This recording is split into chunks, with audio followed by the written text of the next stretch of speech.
considerada identificación de peligros, evaluación de riesgos y determinación de controles. Es una herramienta, pues, aprobada, recomendada por el Ministerio de Trabajo, Promoción de Empleo, también por la SUNAFIL, y también es una herramienta estándar en normas internacionales, europeas, americanas y también las normas ISO, de alguna forma para poder gestionar los riesgos en una organización. Esta es la estructura del módulo de hoy. Bueno, como siempre, cada módulo me gusta dar bastante la parte introductoria, conceptos básicos, contexto y se puede decir referencias normativas que va a respaldar el tema que estamos estudiando y lo cual también lo va a respaldar ustedes cuando se especialicen en esta materia SOMA o refuercen las competencias en seguridad, salud ocupacional y medio ambiente. También vamos a ver sobre la gestión de riesgos, que es un proceso muy importante en seguridad y sobre todo estratégico y, por qué no decirlo, es el corazón de un sistema de gestión de seguridad, ya que en base a la gestión de riesgos yo podría diseñar, implementar y mantener un sistema de seguridad y salud en el trabajo, con el objetivo de prevenir accidentes, daños personales, daños a los equipos y también daños a los procesos. Vamos a desarrollar también una metodología que recomiendan en el Ministerio de Trabajo. Vamos a desarrollar también un IPRC modelo, ¿no? Para poder entender este módulo. Bien, es básico que tengan claro los conceptos, qué es peligro y qué es riesgo, ya que conociendo, interpretando estos conceptos, ustedes van a poder aplicar cualquier herramienta de gestión de riesgos. En este caso, la IPRC es una de las herramientas que existe. Les comento, pues, hay estándares en gestión de riesgos que tienen muchas metodologías para identificar, para evaluar, para analizar riesgos en cualquier proceso, ¿no? Hay metodologías de Bowtie, HACCP, checklist, what if, en fin, una serie de metodologías que también se trabajan en la parte operativa de proceso o también de mantenimiento. Ya, pero el día de hoy vamos a ver sobre la IPRC. Y el concepto clave es diferenciar entre peligro y riesgo. Lo vamos a explicar con la imagen de la parte inferior. Bien. En la parte inferior vemos dos escenarios.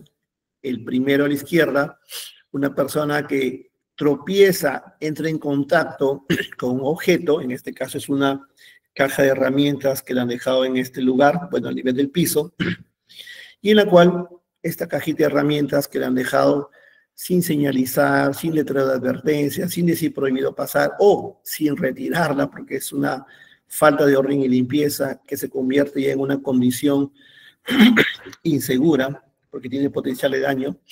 Esta es el peligro, es la condición que tiene un potencial de daño. Para que sea riesgo tiene que haber una exposición, un contacto directo, una probabilidad que alguien se tropiece, entre en contacto o choque o se caiga al mismo nivel, en este caso, ¿no? Si fuera en altura, sería caída a desnivel. Entonces, cuando ya hablamos de probabilidad de ocurrencia, ya estamos entrando a la segunda columna, al concepto de riesgo. Entonces, la pregunta que se pueden hacer es, ¿qué pasa si me tropiezo, entro en contacto o si me caigo al mismo nivel? Pues las respuestas van a ser las posibles consecuencias. Puede haber un golpe, una herida, una lesión, una fractura, en fin, tantos daños que puede haber la persona o secuelas que puede haber en el tiempo en la integridad física de la persona. Entonces, esas consecuencias o la magnitud del daño van a tener una severidad baja, una severidad moderada o una severidad crítica o alta. Entonces, por lo tanto, ese escenario ya sería el riesgo. En otras palabras, cuando ustedes encuentren la probabilidad de ocurrencia de que un peligro se materialice y va a traer como consecuencia un daño de leve, poco severo, moderado o muy grave, entonces esa combinación de probabilidad y severidad se llama riesgo, ¿ya? Ahora, ante cada peligro que yo tengo que identificar, reconocer u observar, yo también podría identificar, reconocer sus riesgos. Lo vamos a ver más adelante. Por eso que la primera etapa de esta metodología es la identificación, ¿no?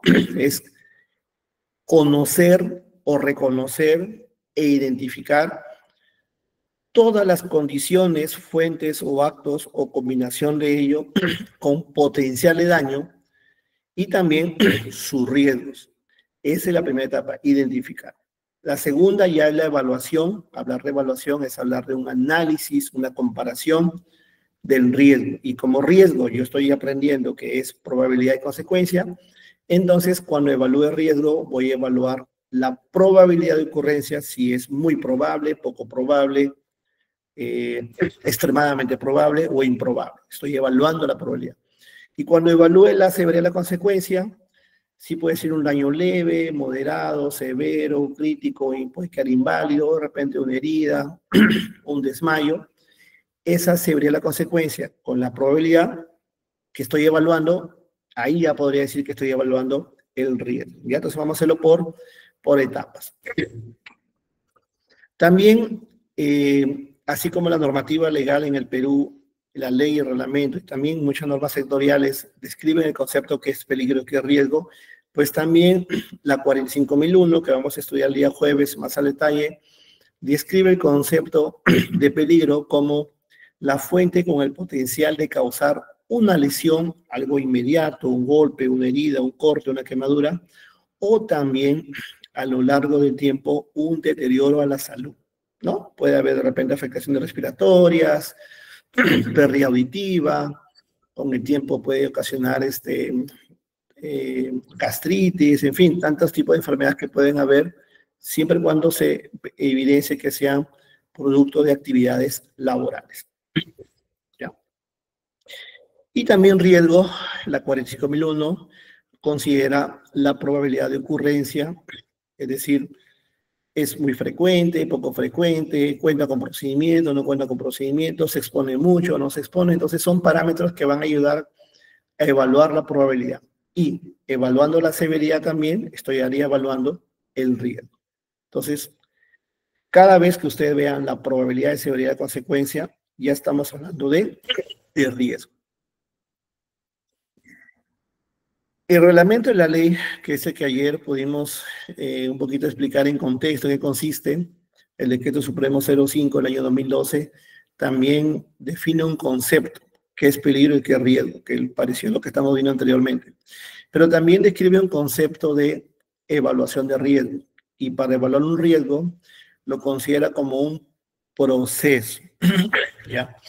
Y para hablar de proceso, estimados colegas, alumnos, público en general, para hablar de proceso, yo estaría hablando de una transformación de un elemento de entrada para obtener un elemento de salida.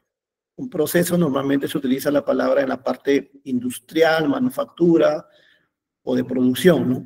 Transformo una materia prima, un insumo, un recurso, tiene un proceso de transformación industrial, petroquímico o en fin, cualquier sector, y obtengo un producto, algo tangible, ¿no?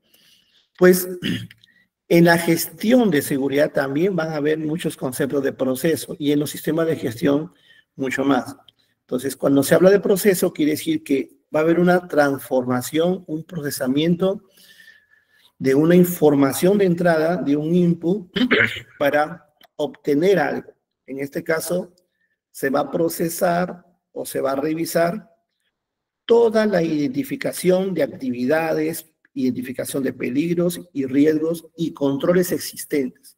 Ese es mi input para poder evaluar. Primero tengo que identificar, inventariar, reconocer, listar todas las actividades, todos los peligros y todos los riesgos y sus controles existentes, ya los controles por default o inherentes que tiene la organización. Y esta información va a ser procesada con muchas metodologías. Vamos a estudiar acá solamente una en la parte laboral con el I+C, para poder valorar, obtener un nivel de riesgo. Cuando hablamos de nivel, hablamos bajo, medio o alto.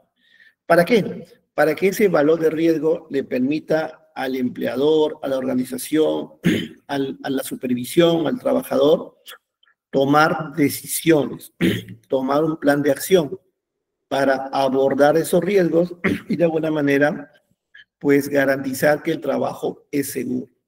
¿Ya? Entonces, evaluación de riesgos también el reglamento de la ley lo describe como también un concepto específico. Entonces,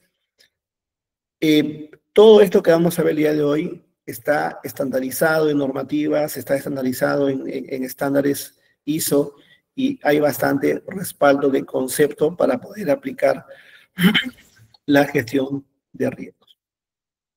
Con este concepto que ustedes han visto anterior, ya en las láminas anteriores, me pueden escribir por el chat o en audio qué peligros pueden haber en esta imagen.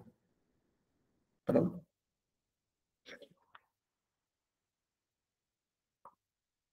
Recuerden que puede ser un acto cuando no uso un EPP, por ejemplo, un chaleco, sería un acto inseguro, un peligro. Riesgo, caída al mar. ¿Qué peligros y riesgos pueden visualizar? Ahí están los chats, vamos. A ver.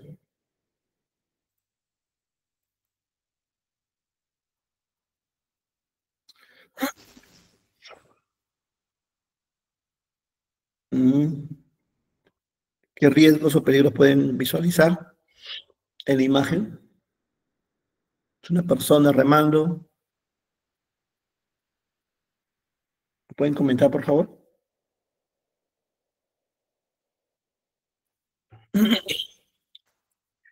El ahogamiento, bien.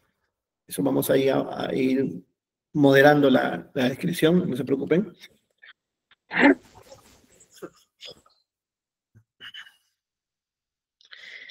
El ahogamiento sería el riesgo, en sí la consecuencia. Ahora, ¿cómo lo podemos diferenciar? Miren, para que haya un ahogamiento,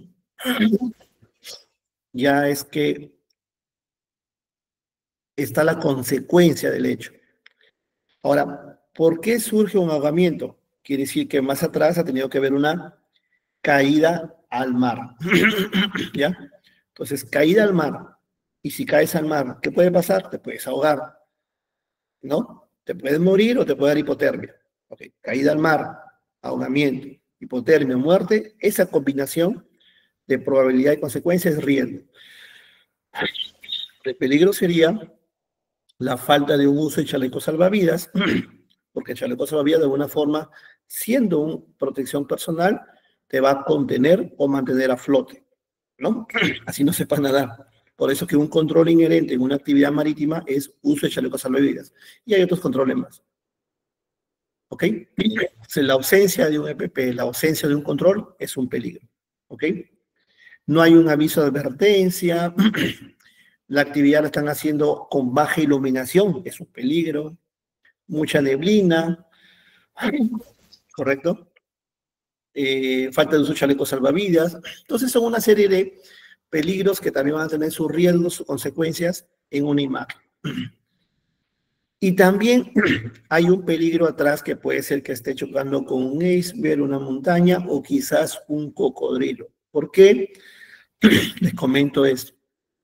Porque en la identificación de peligros y riesgos es importante que participe todo el equipo de trabajo, porque a una persona solamente se puede enfocar en la falta de uso de chalecos, en el turno de trabajo, en la neblina, en la baja iluminación, en caída al mar, y como identificado eso, va a evaluar los posibles riesgos, va a abordarlo con las medidas de control, le va a dar chalecos salvavidas, capacitación, plan de rescate, cambiar el horario de trabajo, mejorar la iluminación, cambiar las condiciones, pero quizás no va a abordarlo o no va a preocuparse por los controles ante un peligro inminente que está en la parte de atrás y quizás es el de mayor severidad, que es el cocodrilo.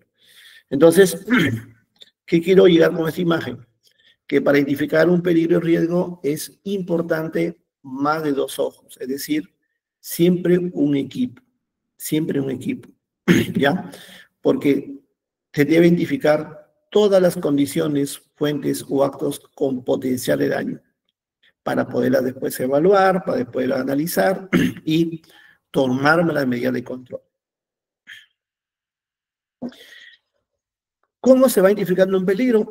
Por la fuente o agente que genera el peligro, puede ser fuente de agentes químicos, en este caso máquina en operación, tipo de trabajo, situación, o acto inseguro, o fuera del estándar. Fuera del estándar significa subestándar. Y cada peligro siempre va a tener su riesgo. Por eso que cuando se identifica un peligro, se debe identificar su riesgo. Por ejemplo, ¿qué puede pasar para operar una máquina en operación? Pues puede haber un riesgo de atrapamiento. ¿Y qué pasa si hay riesgo de atrapamiento? Puede haber consecuencias graves. Amputación, muerte, etc.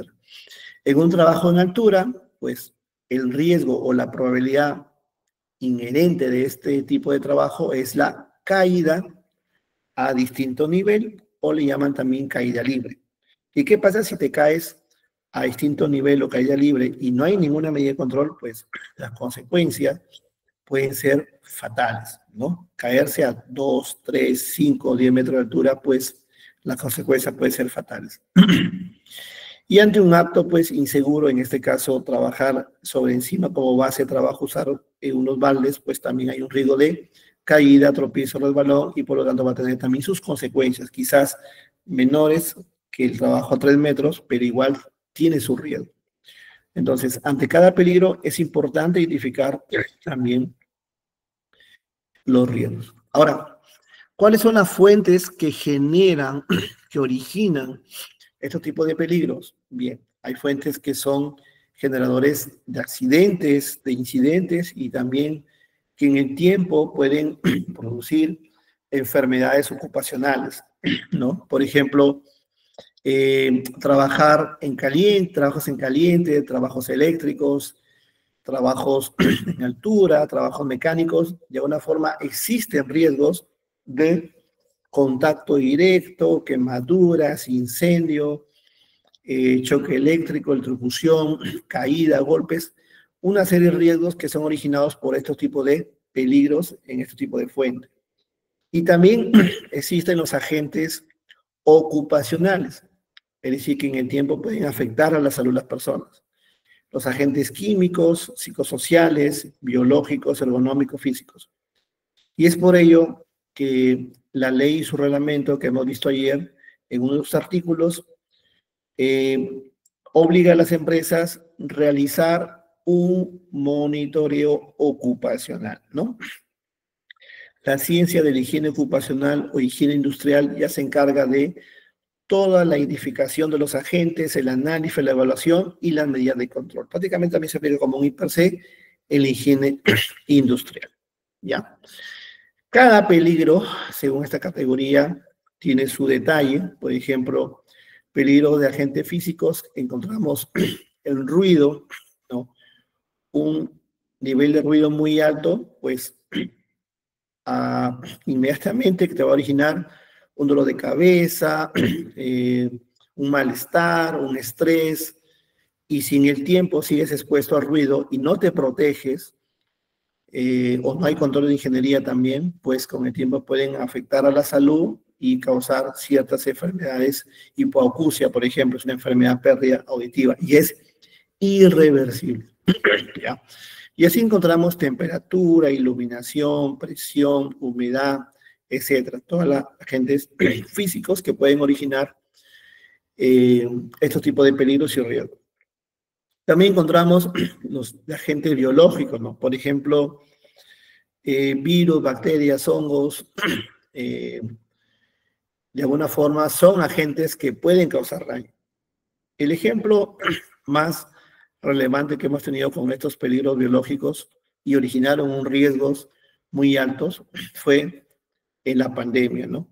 Todos recuerdan un 11 de marzo de 2020, me acuerdo bien claro la fecha, donde sale el presidente Vizcarra a decir, señores, caso número, bueno, le llaman caso cero, ¿no? En Lima, paciente contaminado con COVID, que es la consecuencia, ¿no? Producto del virus SARS-CoV, pues comienza la pandemia, ha ingresado a nuestro país y se aprueba una emergencia sanitaria por 90 días, ¿no? Todos 90 días, pues, con todas las medidas de control, confinamiento, restricción de salida, aislamiento, remoto, tantas medidas de control que se tomaron en esos tiempos, mascarillas, trajes Taibe, había gente que salía a comprar encapsulados inclusive porque las partículas de la saliva de una persona que esté contaminada y cae otra persona, pues te podía contaminar este virus y las consecuencias eran graves, ¿no?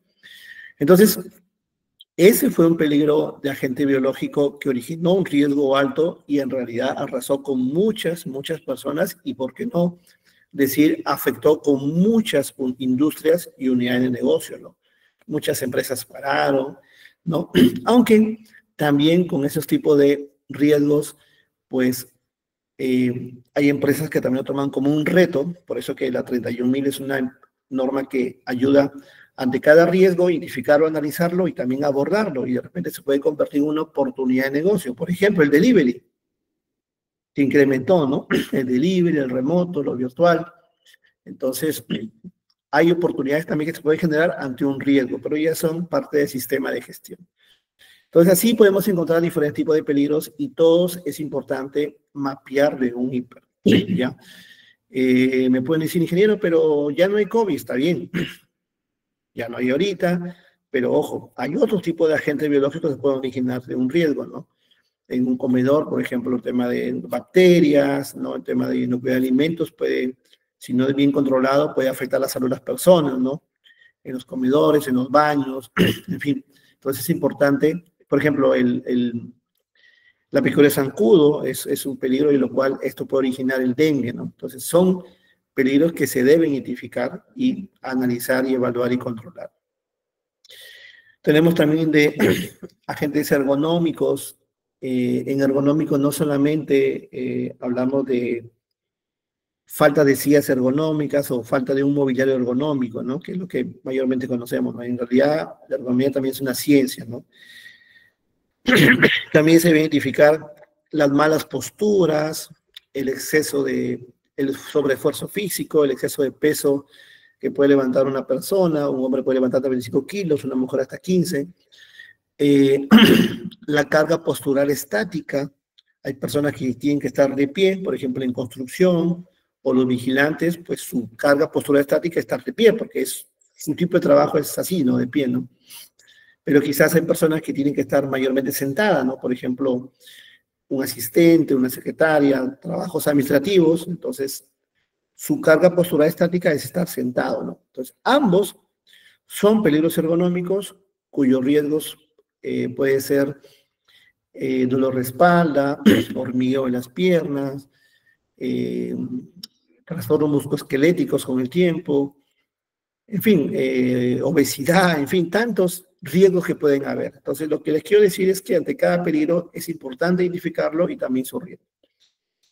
En el material complementario que se ha compartido también el equipo de trabajo, hay una lista de peligros y riesgos, hay una guía también de SUNAFIL que recomienda todos los peligros y riesgos en una área administrativa y eso también le va a ayudar con mucho más detalle, ¿ya? Y también es importante identificar estos dos tipos de peligros que a veces se le puede pasar a una organización, a una empresa, ¿no? Los peligros naturales, ¿no? Pueden decir, pueden, ingeniero, pues un sismo, tsunami, ¿cómo lo elimino? ¿No? Porque vamos a ver la jerarquía de controles. Si bien es cierto, no se puede eliminar, pero sí se debe identificar, analizar y alguna medida de control adoptar, sobre todo la de contingencia o respuesta a emergencia, ¿no? Entonces, es importante identificar peligros por sismo, tsunami, por terremotos, por fenómenos del Niño, sobre todo por las temporadas. Hay zonas donde hay tormentas eléctricas, hay zonas donde hay inundación, hay zonas donde hay explosión volcánica, en fin, depende del lugar del proceso, la unidad de negocio y la locación física de la empresa. Y ante cada peligro pues va a tener sus riesgos. ¿Qué puede haber? Puede haber derrumbe, puede haber caída, puede haber pánico, tantos riesgos que pueden haber, y la medida de control, pues, simulacros, plan de respuesta a emergencias, brigada de evacuación, señalización, la autorización de INDECI, ¿no? La inspección técnica de seguridad de edificación, es importante que asegure que está señalizado, la edificación es conforme a los protocolos de INDECI, garantiza, pues, una infraestructura segura, y la ruta de evacuación está libre, ¿no? Entonces, son controles que de alguna forma, en este caso, ante un peligro natural, pues no te lo elimina, pero sí te lo puede mitigar o atenuar. Y peligros antrópicos, le llamo yo, también hay bibliografías que llaman peligros por terceros, son los atentados, los paros, las huelgas, las protestas o el terrorismo, ¿no? Por ejemplo, mañana creo que, bueno, en el Perú, ¿no? Se está programando un paro de transportistas, ¿no? Ya está avisado, ha sido publicado en las redes sociales, o sea, te están diciendo, va a haber un paro de transportistas. Entonces, si bien es cierto, eso no es todos los días, ¿no? Sucede una vez al año, entonces el hiper es dinámico, ¿no? En zonas donde tu unidad de negocio tenga actividades que esté expuesto tu personal en esos tipos de peligros, hay que mapearlo, ¿no? Por ejemplo, ¿qué pasaría si un almacén se encuentra en, no sé, en Lurín, en Lima, y tiene que despachar material y llegar a su cliente y tiene que llegar hasta La Molina? De Lurín a La Molina es recontralejos, ¿no? Entonces, en el tránsito, en la ruta, va a haber paro por todos lados y tiene que transitar tu personal para llevar ese material como actividad. Entonces, tiene que estar mapeado ese tipo de peligros, porque puede haber que las unidades vehiculares sufran agresiones, sufran robos, porque puede haber muchas cosas según paro, ¿no?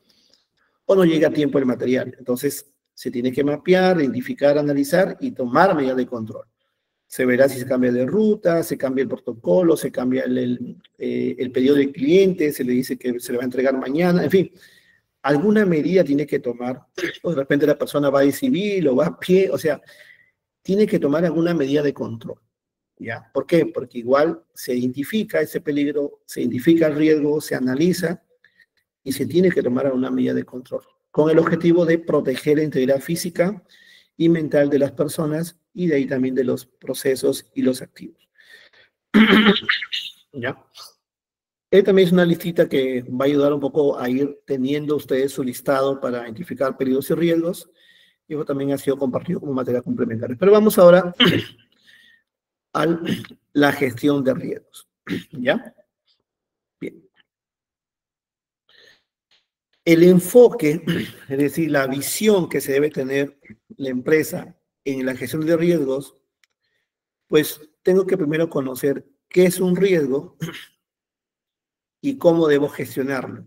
Ya hemos visto que un riesgo es la probabilidad que ocurra algo, que se materialice un peligro, la probabilidad de un accidente. ¿Y qué pasa si me expongo a un producto caliente, si entro en contacto con una superficie caliente, si hay un contacto indirecto con una carcasa de un equipo eléctrico? Pues la respuesta van a ser las consecuencias, ¿no? Puede haber un daño leve, moderado o alto. Esa combinación es riesgo. ¿Y cómo lo gestiono? Bien, para hablar de gestión, ayer mencioné que es un sistema de gestión de seguridad. Sistema es un conjunto de elementos, actividades que interactúan en una organización y cumplen un objetivo. Ese sistema. Es decir, el cuerpo humano, como ejemplo, es una estructura, es un conjunto de diferentes elementos y órganos.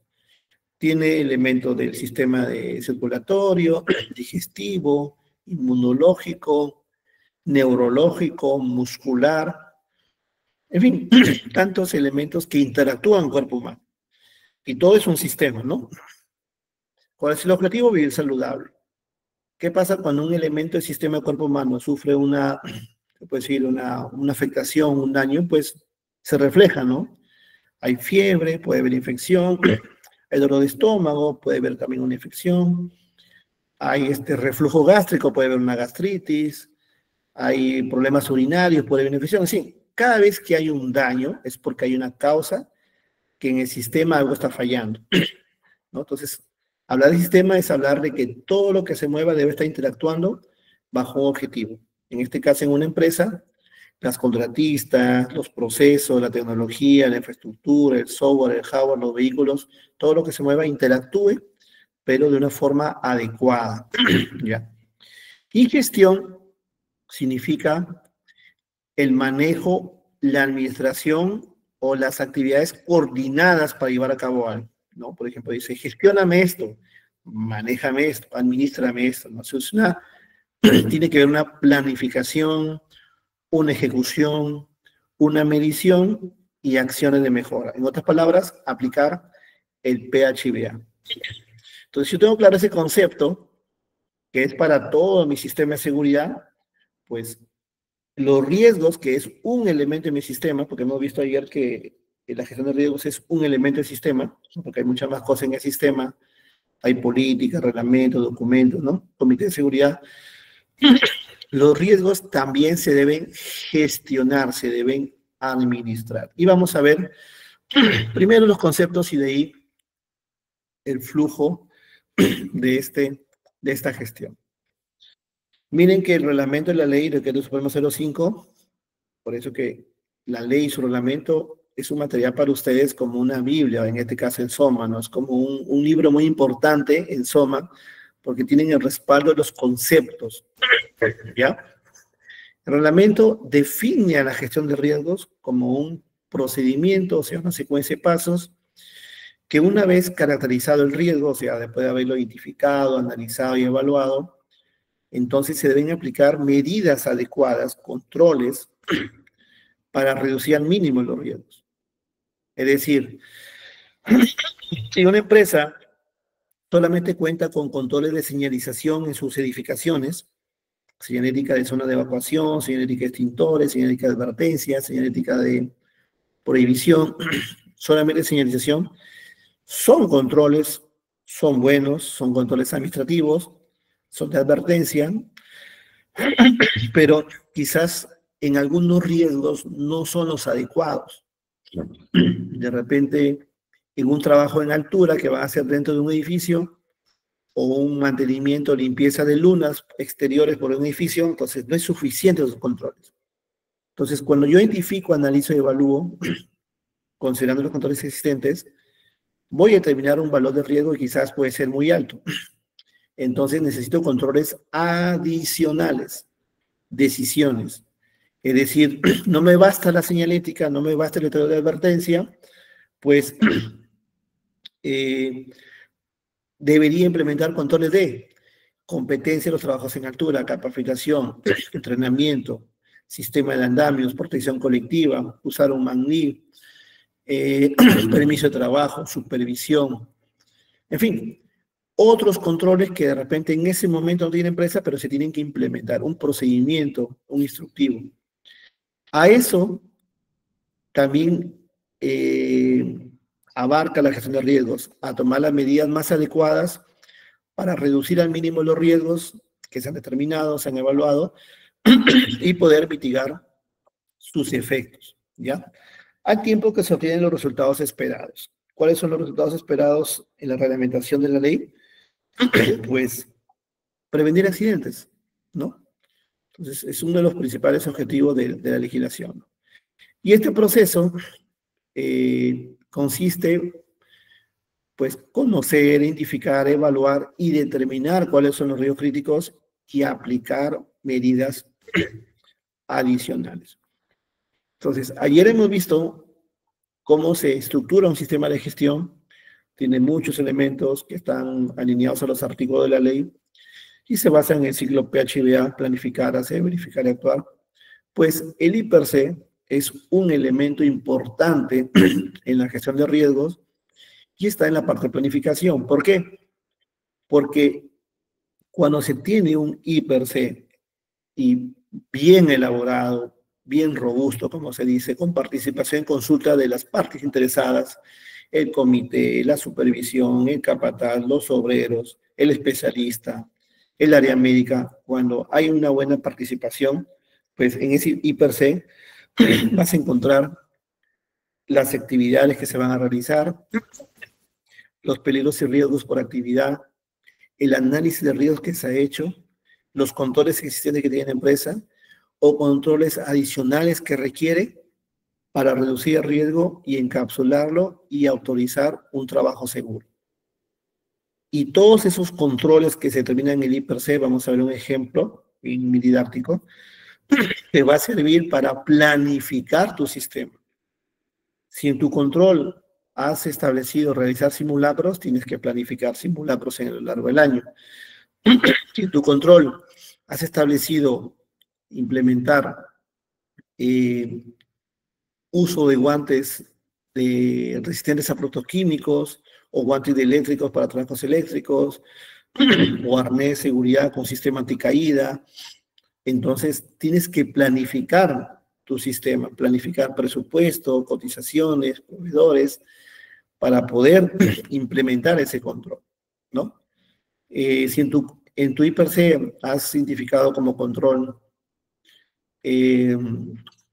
capacitar, entrenar, o una certificación de un operador líder, gruero, un trabajo de ISAGE, entonces tienes que planificar, ¿no? Primero planificar el curso, quién es el instructor, planificar el horario, en fin, porque es parte de tu IPRC. Por eso es que el IPRC es uno de los elementos más importantes del sistema de gestión de seguridad en la parte de planificación, porque te permite hacer todo tu despliegue en un sistema. ¿Ok? Y esta es el proceso de gestión de riesgos, en la cual pueden apreciar que la etapa 1, 2 y 3 vendría a ser la matriz IPRC, que se documenta, se aprueba, se valida, participa el comité, participan los trabajadores, se difunde, se realizan talleres, es dinámico, no el IPRC, ¿no? Tiene que haber una participación porque es una herramienta preventiva, ¿no?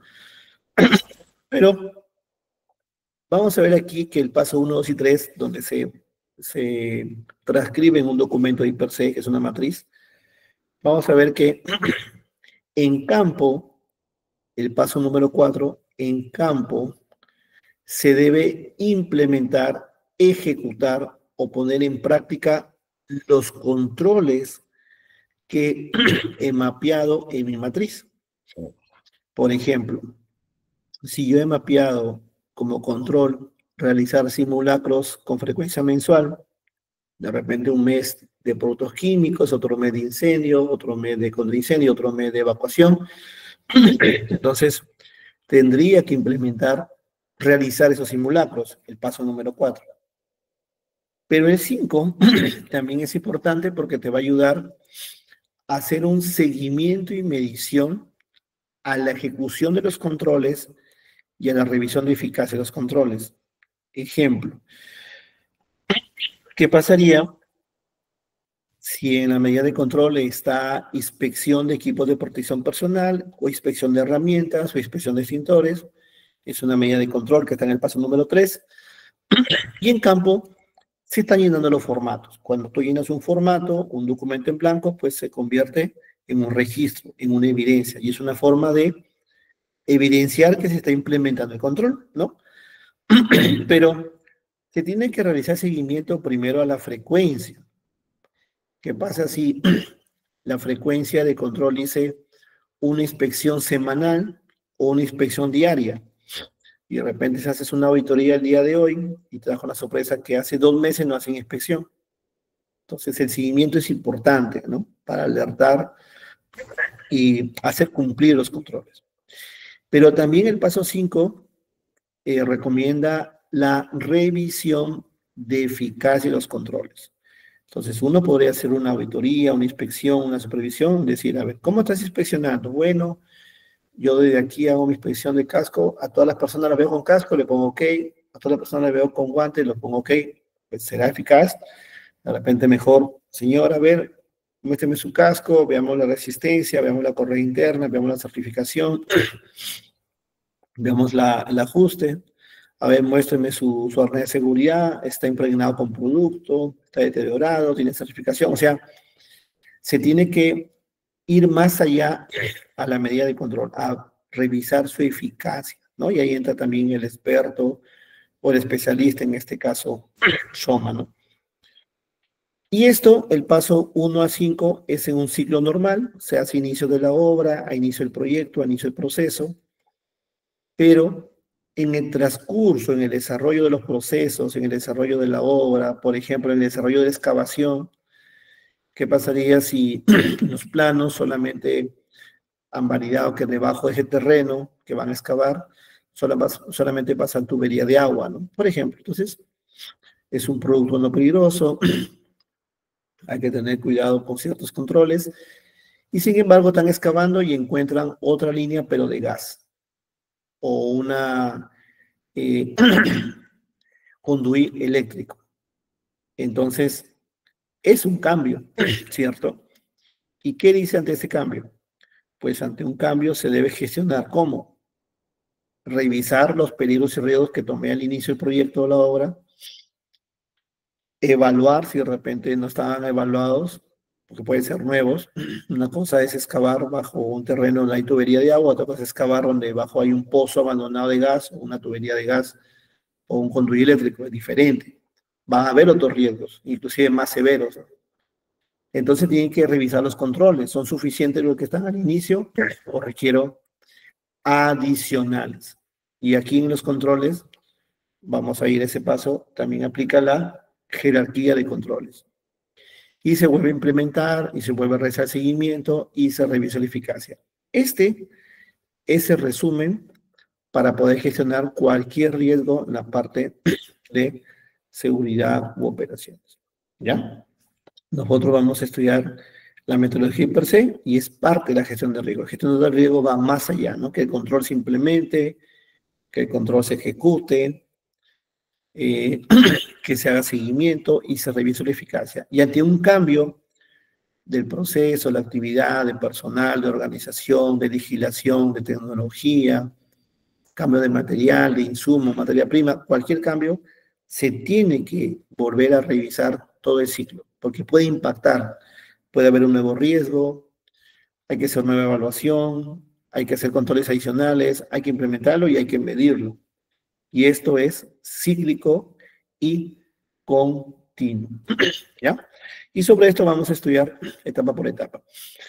Esta también es una herramienta que la quería compartir, la herramienta de en base a una actividad bajo control, aplicar el stop o el pare, que es paralizar actividad en caso de haber riesgos altos o críticos y no establecer medidas de control. Entonces, tiene que hacer un stop para restablecer las medidas de control. En este caso, una forma de identificar los peligros es a través de la observación. Técnicas le llaman técnicas de 4A o 6A. ¿Qué quiere decir? Cuando estés en un lugar de trabajo, así sea en oficina o en área de campo, pues observar, es fácil observar hacia adelante qué condiciones, qué fuentes, qué actos pueden causar daño, hacia arriba, hacia atrás, hacia abajo, hacia la izquierda y hacia la derecha. 360 grados tienes que ser buen observador. A más personas observando, más peligros y riesgos se pueden identificar. Y comparar, ¿no? Comparando qué puede pasar aquí, qué pasa así. Entonces, comparando la experiencia, el conocimiento, la expertise o la estadística, pues yo podría identificar peligros y riesgos. El segundo paso, pues, es la evaluación. ¿Qué tan probable es? ¿Qué tan frecuente? ¿Cuál es de mayor consecuencia? Controlar tiene que ser una medida eficaz, rápida, viable y sobre todo técnica económica, porque puede ser que quieras implementar un control de cambio de tecnología, no lo van a hacer inmediato. Entonces tiene que evaluar en conjunto, en consenso, si es factible o no y se puede aplicar otra medida de control más rápida, ¿no? Pero para eso es un consenso, es un equipo que va a aprobarse, ¿no? Y de acuerdo a eso, iniciar las actividades en forma segura. Ahora, ¿por qué les muestro esto que ayer les mostré?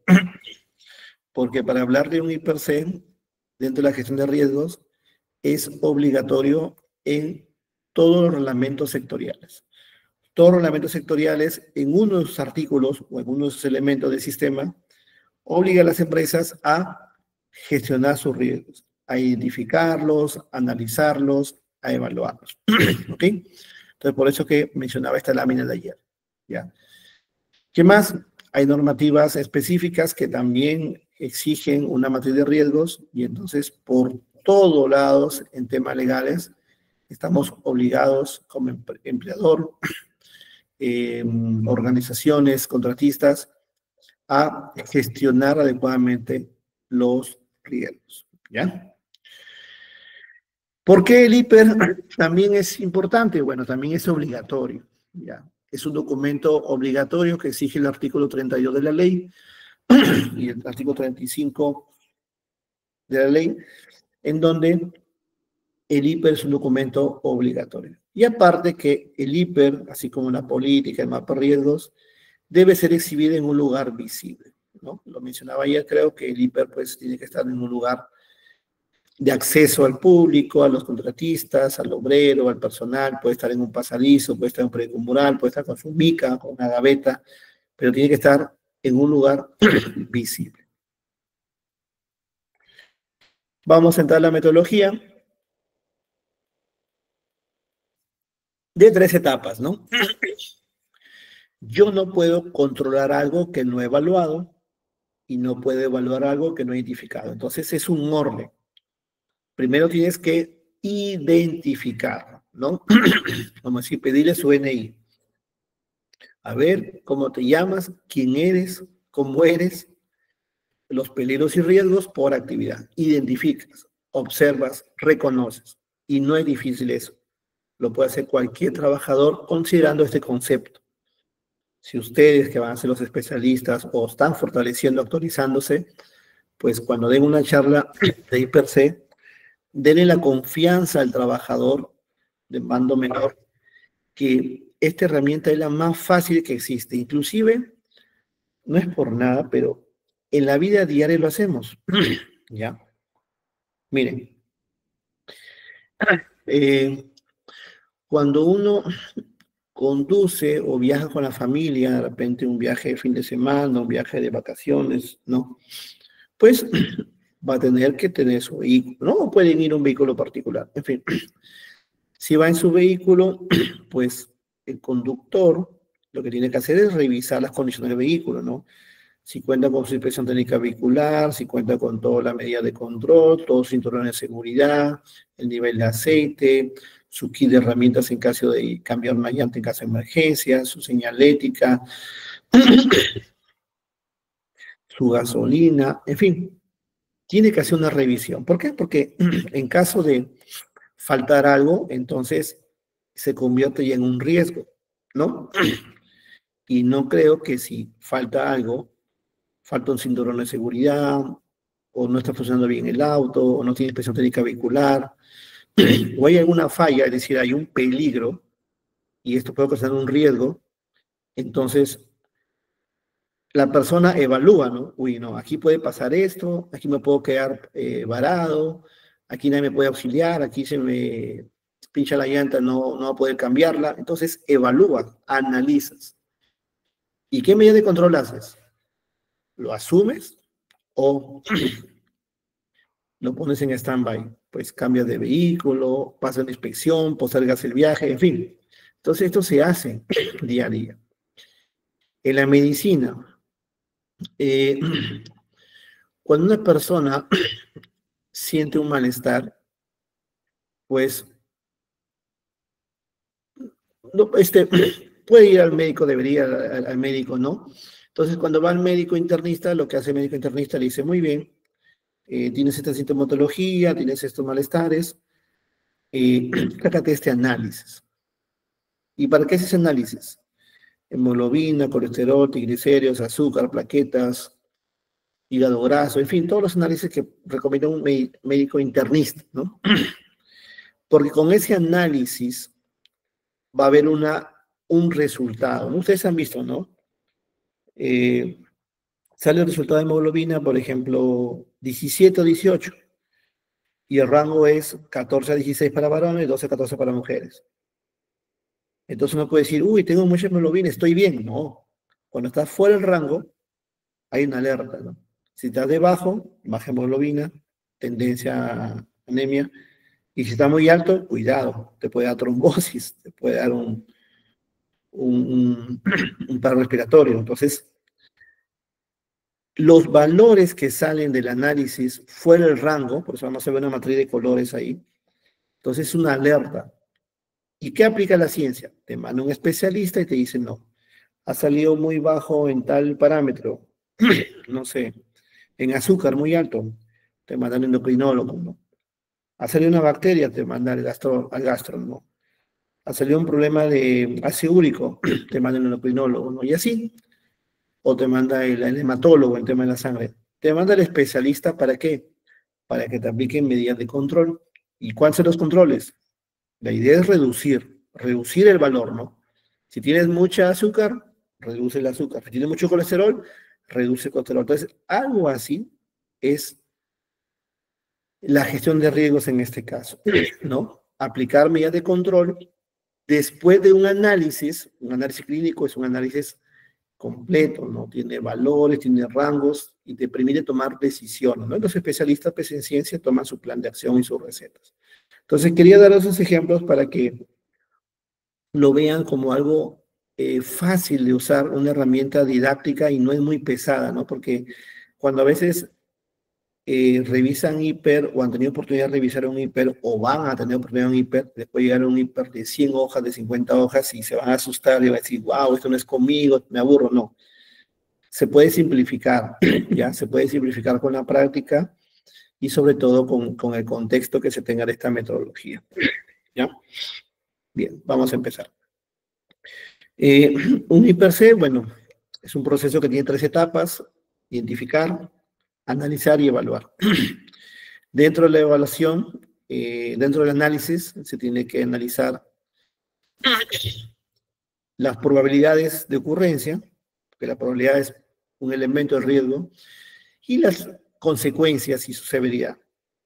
Las consecuencias también es un elemento de riesgo. Y como analizo riesgo, analizo esos dos parámetros. Y también tengo que analizarlo considerando los controles existentes. Vamos a ver un ejemplo más adelante.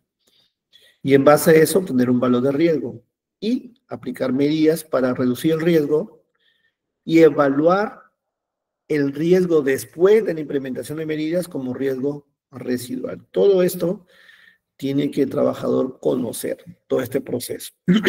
¿Ya?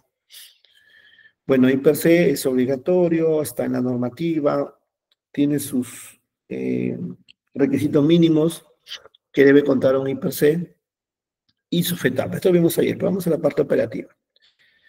El equipo de trabajo sí o sí debe conformarlo el especialista HCE, el especialista SOMA, el especialista prevencionista, porque es la persona que conoce la metodología, ¿no? Ha llevado un diploma SOMA, ha llevado un curso IPC, espero que no se les olvide, sobre todo con el material que le estamos compartiendo, que es un respaldo para ustedes, ¿no? Pero también el equipo, porque es un equipo, o sea, no es un individuo, es un equipo, tiene que participar sí o sí los trabajadores que van a ejecutar la tarea. Si lo van a ejecutar obreros, capataz, supervisores, tienen que participar ellos. ¿Ya? Tiene que participar el mando, la supervisión de, si el trabajo es un trabajo de mecánico, el supervisor de mecánico. Si es un trabajo de electricista, el supervisor de electricidad. O sea, tiene que participar el mando. ¿Por qué? Porque los trabajadores, el seguridad, al hacer el análisis, la valoración, pueden recomendar también medidas de control, pero el supervisor de mando es el que va a aprobar, ¿no? Entonces tiene que estar también de acuerdo, ¿no? Y en la derecha se recomienda, pues, que también participe el área médica, ¿no? Porque, por ejemplo, puede ser un hiper en un área donde haya productos químicos y de repente trabaja una mujer, ¿no? En este caso de género femenino, y puede la mujer estar gestando. Entonces ahí es importante hacer una evaluación especial porque los riesgos no solamente va a afectar a la mujer embarazada, sino también al embrión. Entonces el área ocupacional va a tener que hacer un análisis, de repente una medida de control, colocarla en otra área, que no esté expuesta mucho a esos agentes químicos. Entonces, el área médica da mucho soporte. ¿Qué más? Puede ser un hiper en un área administrativa donde haya trabajadores que tengan limitaciones físicas, restricciones para caminar, o estén en silla de ruedas. Entonces, el área médica va a reforzar las medidas de control y también como que conoce, como al tener la información técnica o historial del trabajador que tiene restricciones médicas, entonces el área médica va a aportar, ¿no? También se recomienda que participen equipos multidisciplinarios y especialistas, ¿no? Si es un IPRC en una área de subestaciones eléctricas, entonces sí o sí tiene que participar un supervisor del área de electricidad, ¿no? Si es un hiper de repente por temas sociales, pues que participe un representante del área social, ¿no? Que ve temas de conflictos. Entonces, cuando más multidisciplinario es el equipo de trabajo, tenga por seguro que el hiper va a salir muy bien. ¿Ya? Bien.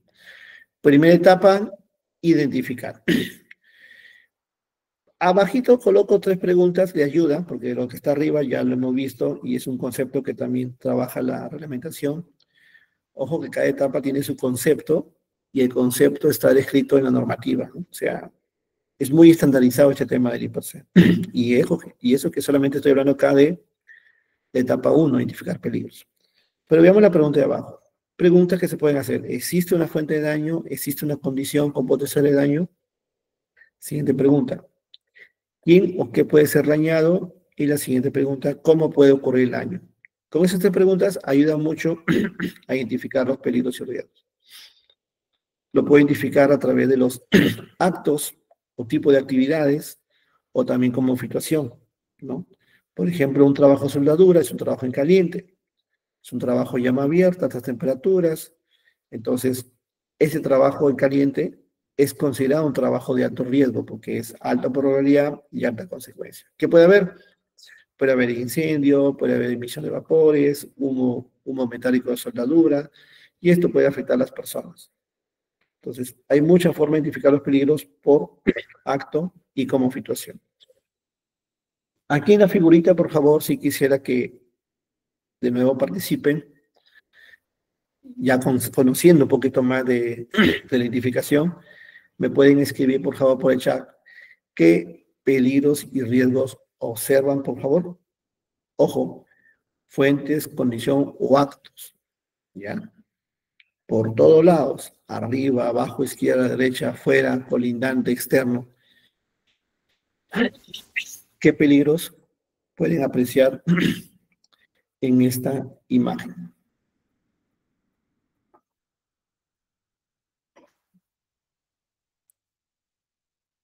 Escalera en malas condiciones, ¿ok?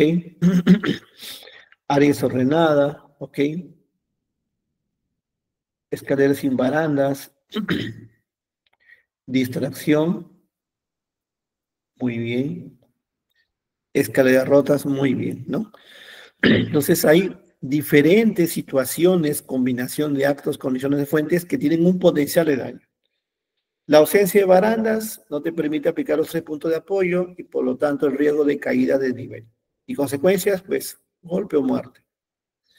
Bajar la escalera de esta forma, como el señor que lleva gorrito verde en la parte inferior izquierda, aunque son 3 peldaños, puede decir, no, en 3 peldaños estaré pues a medio metro de altura. Igual, no tiene las manos libres como para poder sostenerte y mucho menos una baranda para sostenerte en caso de un resbalón o una caída de desnivel. Entonces aquí también hay peligros y su riesgo es caídas y golpes. Las malas posturas, ¿no? Uno dice, no, siempre lo hago así. Con el tiempo, problema la columna. No tuviste las adecuadas posturas, no tuviste la medida de control, ¿no?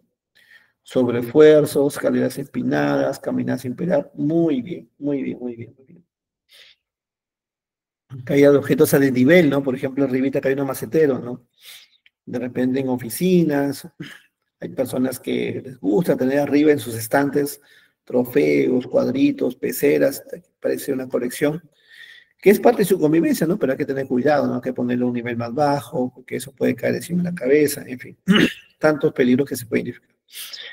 Y también los peligros colindantes, ¿no? Al costado aquí, por ejemplo, hay una fábrica que emite unos vapores y gases, no sabemos si son contaminantes, pero de repente la dirección del viento hace que estos entren a este establecimiento que no está blindado, hermetizado, entonces esto también puede afectar a las personas. Entonces, todo se debe identificar. Clavos expuestos al pisar, muy bien. Objeto punzocortantes aquí. Muy bien, muy bien. Buen ejercicio. ¿Y cómo lo han hecho? Preguntándose, ¿existe la fuente de daño, condición o acto? ¿Quién o qué puede ser dañado y cómo puede ocurrir daño? Entonces, te permite identificar peligros y riesgos.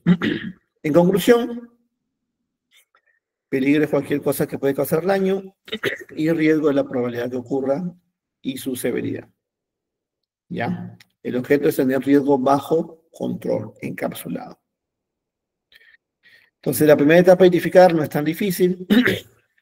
Ya lo hemos visto. En el chat han dado muchos ejemplos, muy bien. Ausencia de señalización, muy bien.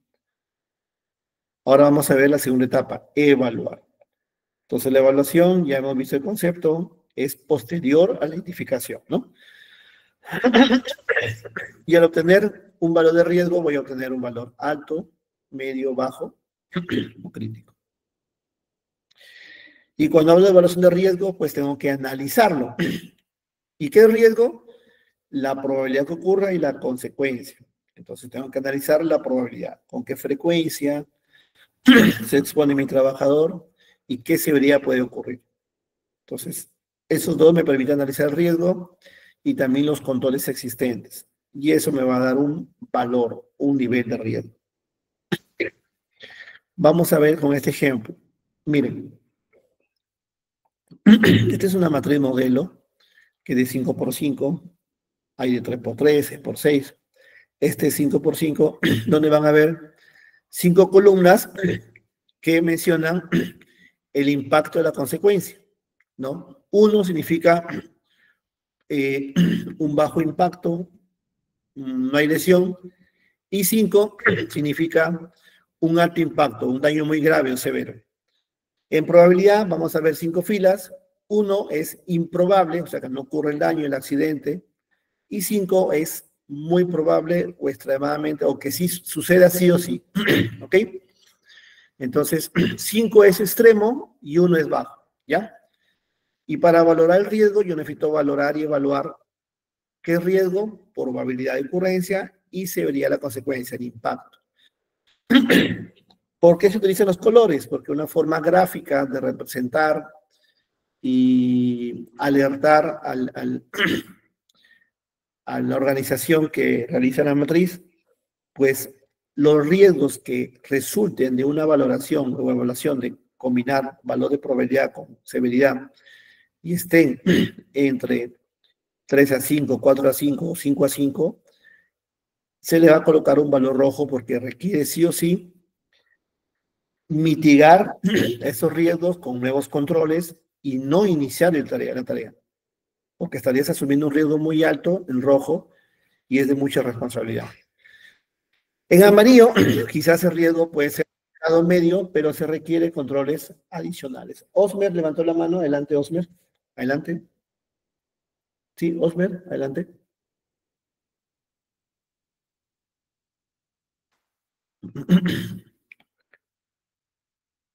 Ahí levantó la manito Osmer. ¿Pueden darle pase, por favor?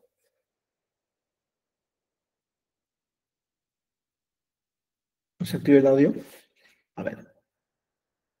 Hay una pregunta. El modelo de la matriz es de la ley 283. Sí, la que vamos a estudiar más adelante es de la... la ley te orienta a usar la RM050. La RM050 recomienda 3 metodologías. La que vamos a aplicar es una de las metodologías, en este caso de IPERCE. ¿Ya? Acá hay otra pregunta. Ante un peligro producido externo, ejemplo, una empresa de emisiones de gases tóxicos cerca donde laboro, ¿qué procede? ¿Denuncia ante SUNAFIR? Bueno, primero la denuncia con calma.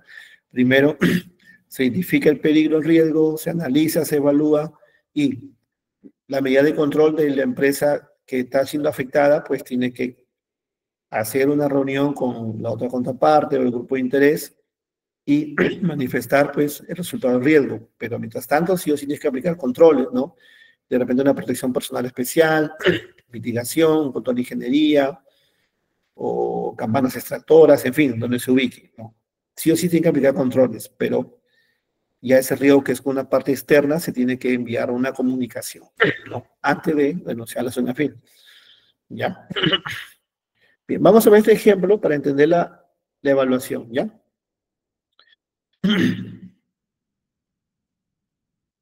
Sí, sí. Acá me pregunta, ¿enviar al grupo formato diseño? Sí, van a ser compartidos, no se preocupen, hay una carpeta de eso, editables, tabla de valoración, metodología y sobre todo la que recomienda Sonafil en editar, ¿ya? Ahí es información compartida. Bien, veamos este ejemplo, ¿ya? Por favor. Eh, una actividad, alimentación a un león en un zoológico es una actividad, es su inscripción de puesto, es su contrato, una forma didáctica de entenderlo, ¿ya? Vamos a revisarlo de arriba hacia abajo. Ven, arriba vemos que la persona ingresa a la jaula, es una actividad para alimentar al león, es el objetivo. ¿Ok? Si ven, no tiene ninguna medida de control, ni siquiera una protección personal especial, ¿no? Entonces, al no tener ningún control, y mucho menos una protección personal, entonces cuando se evalúa el riesgo, vamos a ver muy, muy alto. Es muy alta la probabilidad que ocurra aquí un ataque, un contacto, o lo pueda afectar este león a este trabajador. Es probabilidad 5, es muy alta. Y por default la consecuencia, ¿qué pasa si entra en contacto este animal con este señor? Pues las consecuencias pueden ser fatales. Entonces, 5 por 5, 25, rojo, extremadamente alto ese riesgo. Siguiente medida, la protección personal. La norma dice que el EPP debe ser adecuado al riesgo. En este caso, al señor no le están dando un overol, le están dando un traje metálico, ¿no? Sí, un traje metálico. No te va a eliminar la probabilidad de ataque, contacto directo con este león. O sea, la probabilidad se mantiene porque no ataca la fuente del EPP, pero sí te puede reducir el impacto, ¿ya? Se puede reducir el impacto y de alguna forma mitiga la consecuencia. Entonces, de 5, la consecuencia baja a 4, pero la probabilidad sigue alta, porque es igual, existe la probabilidad que entre en contacto, te ataque, te tumbe, ¿no? Pero esta protección te va a reducir en algo la consecuencia, pero sigue siendo un riesgo moderado. Pero sin embargo, la tercera figura, de arriba hacia abajo, en la tercera, se diseña una compuerta, entonces aquí la palabra diseño, y es un control de ingeniería, un control técnico de aislamiento. ¿Por qué? Porque es una barrera dura y aísla la fuente del peligro con el receptor, con el trabajador. Y si coloco un diseño especial de jaula, control remoto, con mucha más razón. O sea, ¿qué quiere decir? Que el EPP no es un control eficaz, pero sí es obligatorio, siempre y cuando sea adecuado, pero no me ataca la fuente, no lo elimino. Pero en cambio un control de ingeniería o de diseño o aislamiento sí me ataca la fuente. Es una barrera dura que aísla el peligro con el receptor. Por eso se llaman controles de aislamiento y de control. ¿Ya? Vamos a ver más adelante la jerarquía. Bien. Para valorar el riesgo, que bien, espero que hayan entendido este ejemplo. Para valorar el riesgo, la metodología describe que la probabilidad es recomendable que se pueda evaluar en base al número de personas expuestas, a la frecuencia de exposición, al procedimiento y a capacitación. Ejemplo, en una actividad donde hay riesgos, espacios confinados, por ejemplo, ¿no? Son trabajos, espacio reducido, limitado, baja iluminación, ¿no? O trabajos en altura, caídas libres, etc. Entonces, a más personas expuestas, entonces es mayor la probabilidad, ¿cierto? Entonces, este valor de índice de exposición de personas expuestas ayuda a valorar mejor la probabilidad. Acá hay un parámetro, ¿ya? El siguiente, la frecuencia de exposición. Si se expone cada hora, cada media hora, cada 8 horas o cada día, es muy probable que ocurra el accidente, muy probable el riesgo. Pero si se expone cada semana, una vez al mes, una vez al año en una parada, un inventario, entonces es poco probable. Entonces la frecuencia y posición también es un valor que ayuda a evaluar la probabilidad. Otro parámetro, el procedimiento o criterio de operacional. Si van a realizar un trabajo, ejemplo, ¿sabes qué equipo de trabajo son 5 personas? Nos han contratado para cambiar luminarias en un edificio, ¿ok? Y de repente las personas no saben por dónde iniciar, no saben qué pasos a seguir y cómo terminar, no saben si bloquear, aislar, en fin, desconocen la forma de hacer el trabajo. Y la forma de hacer el trabajo o los pasos ya es hablar de un procedimiento. Procedimiento significa secuencia de pasos o forma de llevar a cabo las tareas para un proceso. Entonces, si no tengo el procedimiento, un manual, un flujograma, y mucho menos no lo difundo al trabajador, entonces es un criterio para cuando evalúe la probabilidad sea muy alta el accidente. O sea, es muy probable que ocurra el accidente, ¿no? Porque cuando uno no tiene un procedimiento, ¿qué va a pasar? Pues no conoce cómo iniciar, cómo terminar y simplemente puede ocurrir un accidente. Entonces, la ausencia de un procedimiento te da un valor de probabilidad muy alto. Por eso es que cuando se desarrolla una IPRC, siempre casi se recomiendan elabórate un procedimiento escrito, específico de esa tarea, un instructivo o un ATS en algunos casos.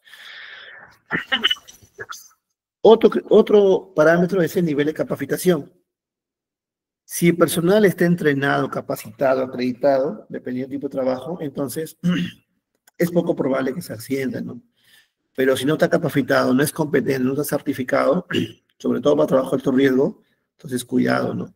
Es muy probable. Entonces, son 4 parámetros que la RMS 050 recomienda para poder valorar la probabilidad. Yo sumo la probabilidad en base al índice de expuestos, al índice de exposición en frecuencia, al índice de procedimientos y al índice de capacitación, y obtengo el valor de la probabilidad.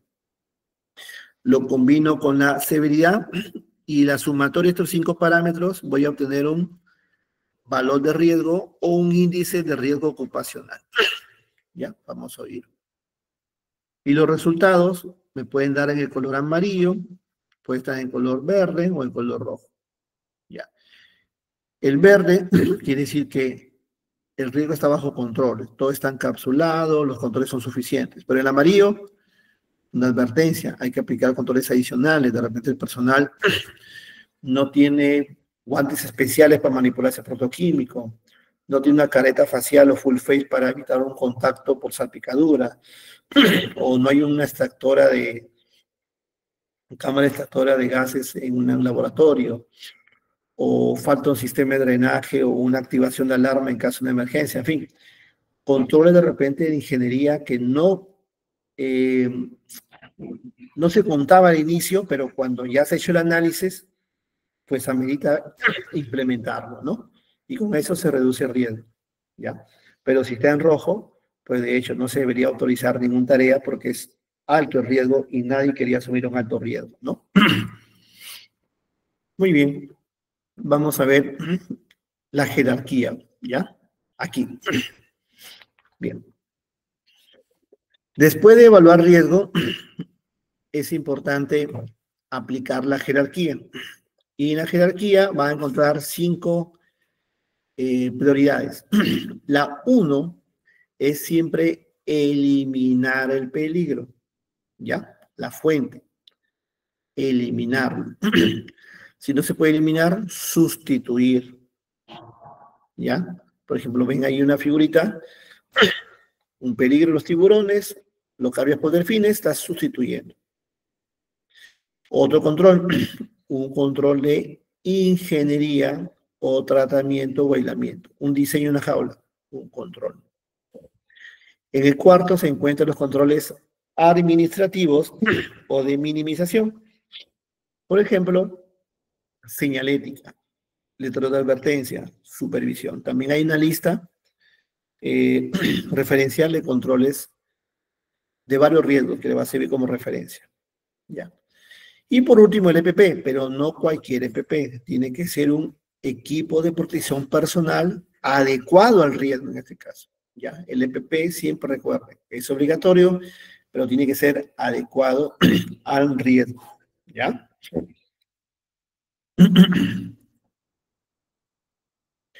Siempre los controles de eliminación, sustitución, ingeniería atacan a la fuente, son más efectivos. Hay barreras duras de eso, ¿no? Y los controles de administrativo o de procedimientos, capacitación, son barreras blandas que atacan al entorno, a la condición, y el EPP ya es hacia el receptor. ¿Ok? Aquí hay una jerarquía que también tómenla como referencia. Si está en el sector minero, también tiene su jerarquía, la ley tiene su jerarquía. Sector eléctrico con la NFPA 70E también tiene su jerarquía, que también está alineada al RECESATE, al Reglamento de Seguridad y Salud de Trabajos Eléctricos.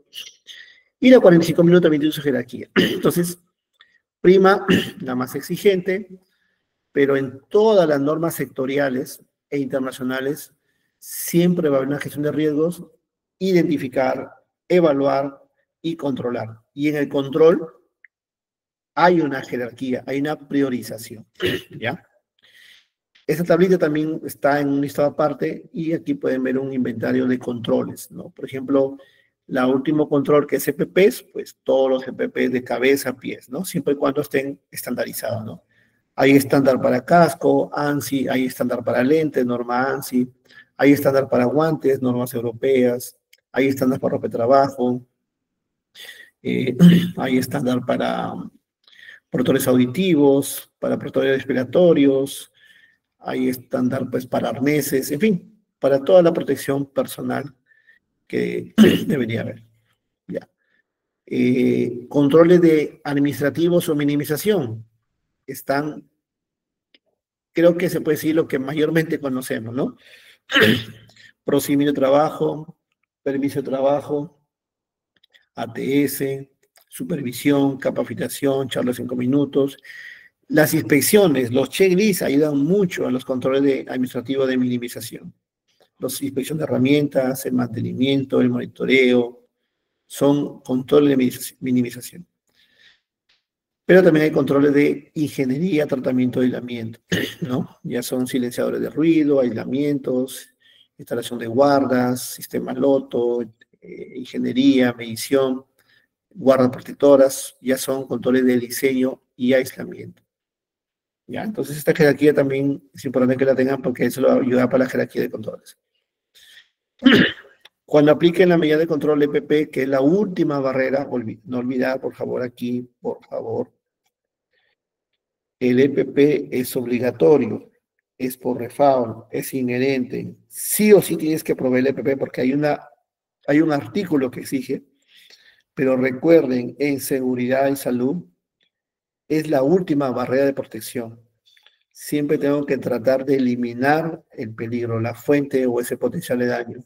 O sustituir, por ejemplo, un producto de limpieza, es una empresa de limpieza industrial o limpieza no industrial, tiene que dejar limpias pues, los edificios, los ambientes. Y de repente el producto, el aditivo, su composición química, de repente puede ser dañina para la fauna o dañina para la salud, en caso de inhalarlo o entrar en contacto con la persona. Te limpia los equipos, te limpia la infraestructura, pero en caso de salpicadura o contacto con la persona, te puede afectar. O sea, cumple el objetivo de limpieza, la parte operativa, pero de repente a la persona le puede afectar. Lógicamente la persona va a tener su medida de control, va a leer su hoja de seguridad de datos del producto, su ficha de seguridad, va a tener su capacitación y va a usar el EPP que describe la hoja de seguridad de datos, ¿no? La hoja MSDS, Material Safety Data Sheet.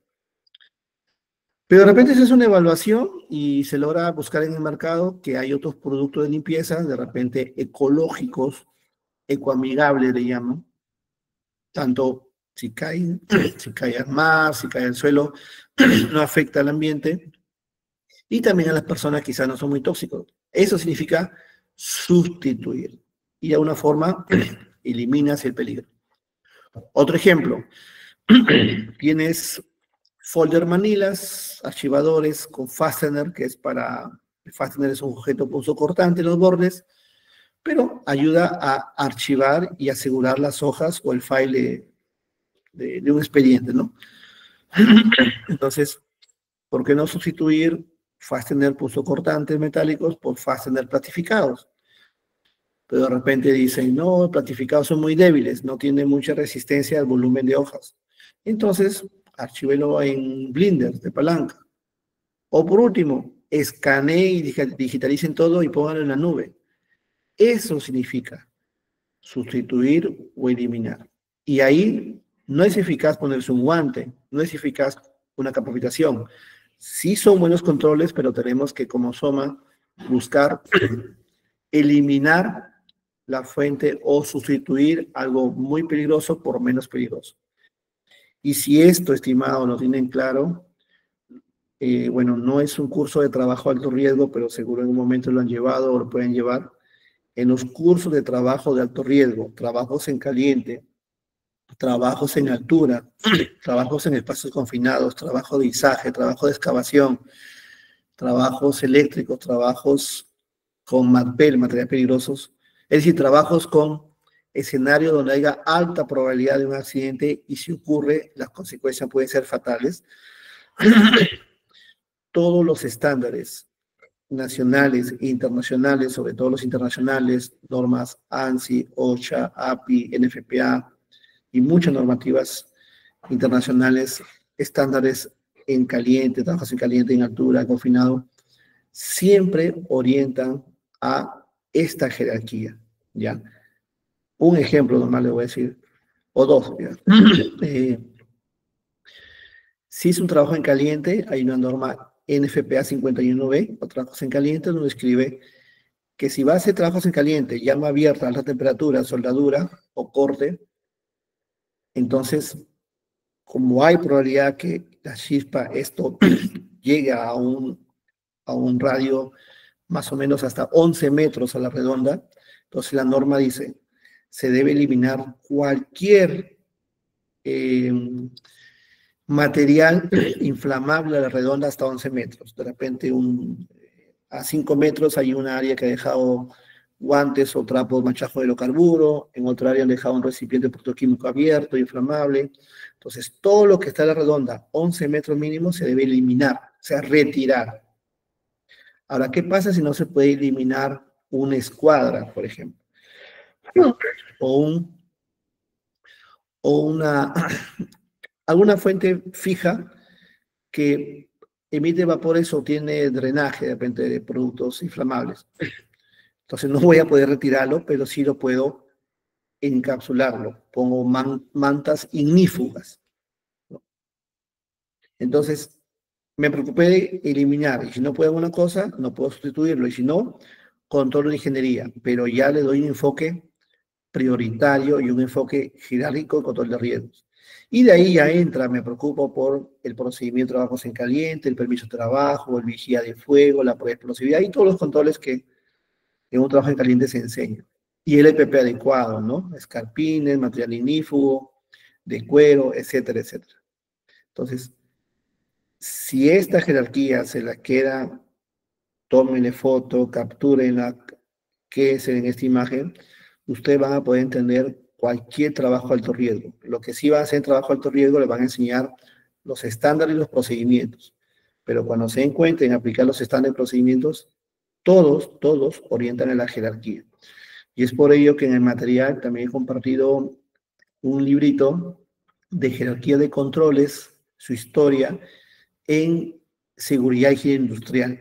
Y ahí menciona todos los ejemplos y modelos que hay y buenas prácticas en estos tipos de controles. O sea, es como decir, esto que está aquí, más explayado. Ya es un libro más o menos 50 hojas. Entonces, esto sí quisiera, por favor, que lo capturen porque le va a servir cualquier, para cualquier tipo de trabajo de alto riesgo. ¿Ya? Bien, veamos aquí la implicancia que trae cuando no hay una buena gestión de riesgos.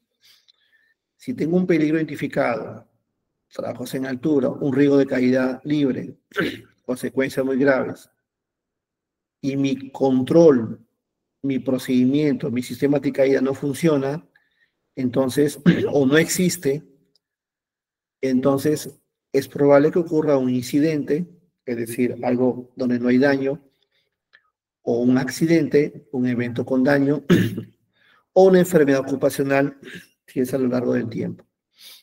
Y esto, pues, ocasiona una pérdida a las personas, también puede haber una pérdida a los activos, a los equipos, a los procesos, se puede parar un proceso, o al ambiente.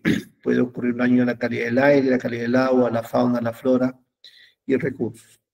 Entonces, la implicancia que trae no gestionar adecuadamente los riesgos, sus consecuencias pueden ser accidentes muy graves y pérdidas eh, que lamentar, sobre todo las personas y de ahí en el orden de materiales, ¿no? Entonces, en un sistema de gestión de seguridad de salud, cuando sucede un accidente, el protocolo dice reportar, registrar y analizar. Reportar es que uno tiene que reportar a la autoridad, bueno, aplicar primero el plan de respuesta a emergencia, reportarlo, analizar, es decir, encontrar la causa de ese evento, no el culpable, sino la causa del accidente. Y las causas pueden haberse causas inmediatas por acto o condición o causas básicas por factores personales o de trabajo. Y esto ha sido por ausencia de un control y de verdad hay cursos de investigación de accidentes donde se demuestra ahí que no se identificó un peligro, no se identificó un riesgo, no se evaluó correctamente, no se implementó el control, no se hizo seguimiento, el control no era eficaz, hubo una ausencia de control. Es decir, algo de la gestión de riesgos ha fallado. Entonces, el impacto que hay del IPRC en la gestión de riesgos y si no es adecuado, ocurren accidentes, es un gran impacto, ¿ya? Es sistemático, va en cadena y por eso que el IPRC está en la etapa de planificar y se tiene que mapear todo, ¿ya? Miren, vamos a ver aquí esta metodología que está en el RM050, en el anexo 3, prácticamente la página 160 hacia adelante, también ha sido compartida. Recomienda 3 metodologías. Aquí solamente voy a explicar brevemente una metodología, ¿ya? Esta guía de la resolución ministerial 050 te da mucha información, formatos editables, registros, modelo de RIS, modelo de PAS, modelo de reglamento, modelo de mapa de riesgos, y también te da metodologías y formatos. ¿Ya? Entonces, vamos a ver la metodología número 2, esta metodología 2, que también llaman IPER, ¿no? Tiene 3 tablitas, pero vamos a verlo con el ejemplo de aquí, ¿ya? Con este ejemplo. Vamos a ver por acá. Bien. Para desarrollar un IPRC, estimados, sí o sí es necesario tener la metodología de la empresa, puede ser esta, es voluntaria, y la metodología va a consistir también en la tabla de valoración. ¿Cuál es la tabla de valoración de probabilidad? ¿Y cuál es la tabla de valoración de severidad? Combino estas 2 tablas y voy a obtener un riesgo. Entonces, en la parte de arriba hay valores que si la probabilidad es baja y la consecuencia es ligera, entonces probabilidad baja por consecuencia ligera, mi riesgo es bajo, trivial. ¿Ya? Pero si es muy probable, alta probabilidad, y la consecuencia es extremadamente dañino, muerte o invalidez, entonces alta por consecuencia alta o dañina, me da intolerable. Esa es la forma cualitativa, y es obvio, ¿no? Si tengo un equipo de trabajo y dice, oye, ¿para ti es probable? Sí, para ti es muy probable que ocurra. ¿Por qué? Porque hay ausencia de esto, falta esto. Ok, muy probable. ¿Y qué pasa si ocurre? Mira, que el daño puede ser catastrófico, quemadura, incendio, intoxicación. Entonces, alta probabilidad y alta consecuencia que me va a dar un riesgo alto, ¿no? En este caso, intolerable. Es una forma de evaluar cualitativamente. pero lo que recomienda esta resolución es evaluarlo también cuantitativo, ponerle números. Ya en este caso colocan estos números, le pueden poner otros. Entonces aquí los valores tienen un rango por cada tipo de probabilidad de consecuencia. Y abajo está el despliegue. Les mencioné que al inicio una forma de sincerar o darle mayor peso a la probabilidad es analizando cuántas personas expuestas hay. A menos personas expuestas, el índice es 1, poco probable. A más personas expuestas, el índice es 3, es más probable. O sea, hay una relación directa. Procedimientos.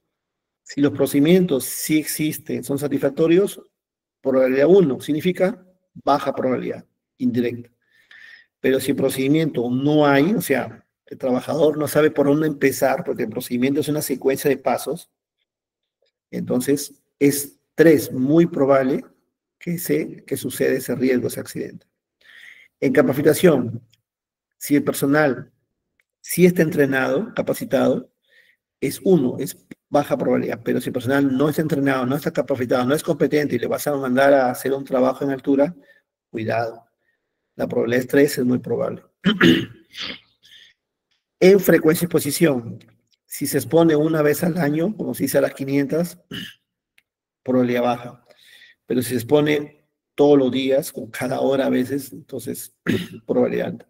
Y creo que son valores fáciles de entender donde me alimenta el valor de probabilidad. Y en severidad, que es la magnitud del daño, es, oye, ¿qué pasa si se cae aquí? Mira, acá una lesión leve. Entonces, una severidad de 1. Pero ¿qué pasa si se cae acá a esa altura y no tiene sistema anticaída? No hay una protección colectiva. Entonces, ¿qué va a pasar ahí? La severidad va a ser alta. ¿Ya? ¿Eso? Ya. ¿Y qué es evaluar el riesgo? Es evaluar su probabilidad y severidad. Entonces, yo sumo los valores que me dé aquí en probabilidad con los valores de severidad y voy a obtener un puntaje. ¿Ya? Ejemplo. Limpieza de un recipiente fuera de servicio, de un tanque. ¿Ya? En tu obra, en tu servicio, en tu proyecto puedes tener 10, 20 personas. Cuando haga la identificación del peligro de radiación solar, entonces en radiación solar quizás las 20 personas van a estar expuestas a la radiación solar, ¿no? Porque es parte del ambiente. 20 personas expuestas, ¿ya? Ahora, cuando evaluarse 3, pero cuando yo evalúe por el peligro de trabajos en altura, de repente solamente una persona está en altura soldando, cortando, o 2, porque está el soldador y el ayudante. Entonces, en el trabajo en altura yo no voy a poner sobre 20 expuestos, o sea, 3, sino sobre 2 personas expuestas, o sea, el valor 1. ¿Qué quiere decir? Que es frecuencia, exposición o personas expuestas al peligro, ¿ya?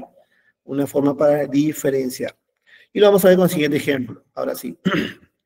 Bueno, esta es la tabla de valoración. Si el riesgo queda de 8 hacia abajo, es un riesgo bajo. Quiere decir que los controles que tiene la empresa, la inducción, la capacitación, la señalización, el procedimiento, el manual son suficientes. Pero si el riesgo es alto, requiere medidas adicionales, es porque el riesgo está aquí en moderado y requiere controles adicionales, si no, no se debería iniciar el trabajo, no se debería firmar permiso, ¿ya? Vamos a ver acá cómo hacer un hiper. Primero, si la norma me dice se debe identificar, evaluar y controlar, identificar, evaluar, controlar los riesgos por actividad, entonces necesito saber qué actividad van a realizar. ¿Y cómo sé qué actividad van a realizar? Pues entonces pidámosles al ejecutor, oye, estimado, ¿qué vas a hacer? Ah, mira, yo voy a hacer esto, allá, 6 pasos. ¿Y cómo lo vas a hacer? Ah, lo vas a hacer de esta forma. Entonces, un procedimiento rápido, a mano alzada, ponle un logo, una firma, un procedimiento y difúndelo. Ganas un procedimiento como control y te ayuda a hacer el hiper, porque tienes que identificar todas las actividades. Entonces aquí En estas actividades hay 3, 4, 5, 6, 7, 8, 9, como 11. Entonces vamos a hacer ejemplos solamente con uno, ¿ya? Primera actividad, revisión de equipos en una instalación portuaria, ¿ok? En una instalación portuaria, está descargando la batería. Lo voy a descargar en plena carga.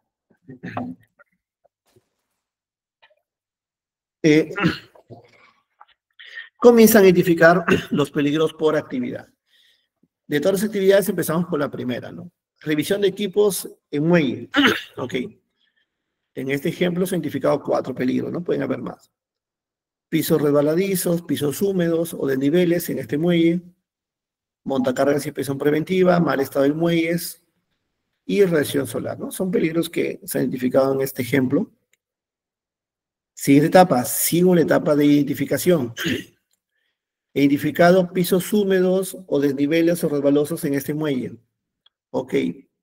¿Qué daño puede ocasionar? Oye, mira, puede haber caída, tropiezo o caída al mar.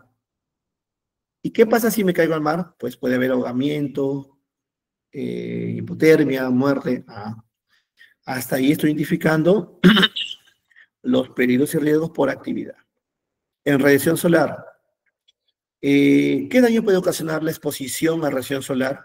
Mira, puede haber por exponerse, puede haber insolación, dolor de cabeza, desmayo, deshidratación, enrojecimiento de la piel, enrojecimiento de los ojos, con el tiempo cáncer de la piel, en fin, tantos daños que uno puede identificar. Hasta ahí sigo en identificación. Siguiente paso.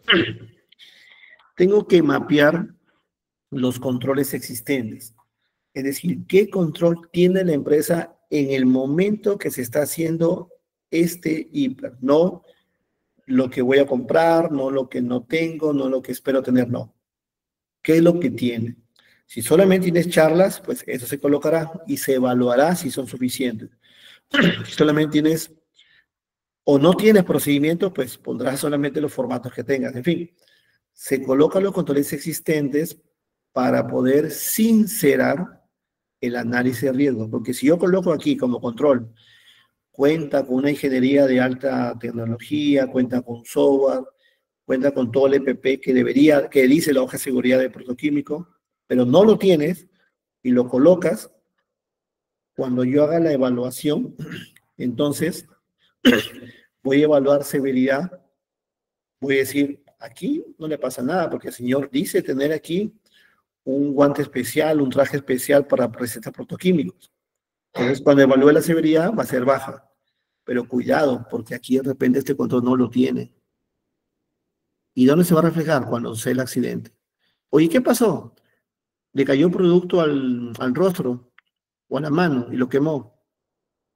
Ah, es que no tenía traje especial o un guante de neoprene. ¿No que tenía? No, no tenía. Entonces no se coloca aquí el control que no se tiene, sino se coloca lo que tiene existente. ¿Para qué, estimados? Para que cuando se haga la evaluación sea una evaluación sincera y después el resultado de riesgo me lleva a medidas adicionales. Oye, hay que comprarle un EPP adecuado, hay que hacer una inspección técnica, hay que reparar aquí, controles adicionales, ¿ya? Entonces, primera etapa, identificar la actividad, identificar los peligros y por cada peligro siempre va a haber su riesgo, ¿no? ¿Qué puede pasar y qué pasa si? Los controles existentes que tenga la empresa. Por ejemplo, aquí dice, para evitar un ahogamiento, se lee así, ¿ya? Para evitar un ahogamiento ante una caída al mar, ¿ya? Por pisos húmedos o desniveles en una plataforma en muelle, en esta actividad, como control tienen chalecos salvavidas. Ok, es un control básico y de alguna forma lo van a tener a flote, ¿no? Pero es lo que tienen. O sea, ellos con esto controlan el ahogamiento. Otra cosa, aquí hacen inspección de condiciones seguras. Mira, hacen inspecciones para controlar que eviten un golpe de fracturas por caídas de nivel ante una infraestructura del muelle que está con rajaduras o grietas, huecos o corrosión. Es lo que la empresa tiene como control, pero veamos la evaluación. Oye, no, aquí tú puedes hacer inspecciones, pero tu muelle sigue siendo en mal estado. Entonces, si te pasa algo aquí, el daño puede ser muy severo, una severidad 2. Aquí están colocando expuestos 2 porque son de 4 personas expuestas, frecuencia 3 porque es diario. ¿Recuerdan esta tablita? Aquí está. Cuando se coloca 2, según este rango de personas expuestas. Cuando se coloca 1 en procedimiento, según si tiene. Cuando se coloca 1 en capacitación o 2, según si cuenta o no. Y cuando se coloca 3 en frecuencia, si es al día. Esa tabla se usa acá. Sumas los 4 parámetros, obtienes un índice de probabilidad y lo multiplicas por la severidad. En este caso, pues un daño en una condición de infraestructura en mal estado, pues el daño puede ser muy severo, ¿no? O sea, estamos hablando, disculpen, una severidad de daños con lesión, acá. Severidad 2. Por lo tanto, 8 en probabilidad, que es la sumatoria, por 2 severidad, 16. ¿Qué es 16? Moderado. ¿Qué es moderado? Acá está. En medio, amarillo. ¿Qué quiere decir? Que debo aplicar controles adicionales. Y aquí entra la jerarquía, ¿ya? Jerarquía de controles. ¿Y la jerarquía qué es? No se puede eliminar, no se puede sustituir, pero sí controles de ingeniería. Otra vez controles administrativos nuevos, de repente no tiene procedimiento, hay que hacer un procedimiento. Por ejemplo, aquí yo colocaría un plan de rescate en tema de calle al mar, ¿no? Una cosa que tenga chaleco salvavidas, pero otra cosa que tenga tu plan de rescate, ¿no? Entonces, podría aplicar un control adicional. Aquí lo han puesto que no aplica, pero se podría. Ya el especialista lo recomienda. Y esto es el ejemplo de una matriz hiper C, considerando los controles existentes. Y esto, señores, ha sido también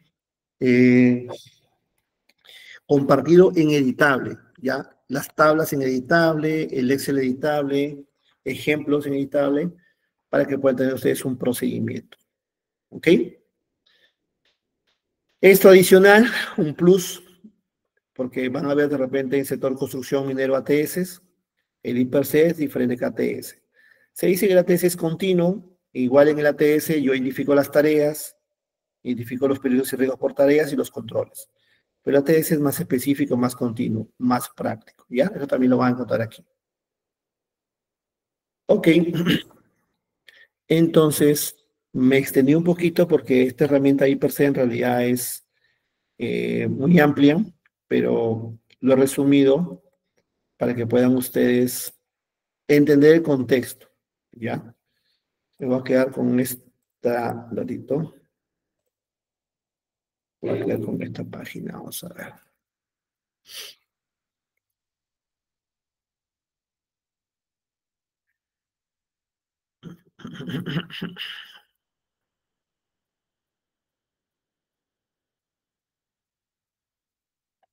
Está.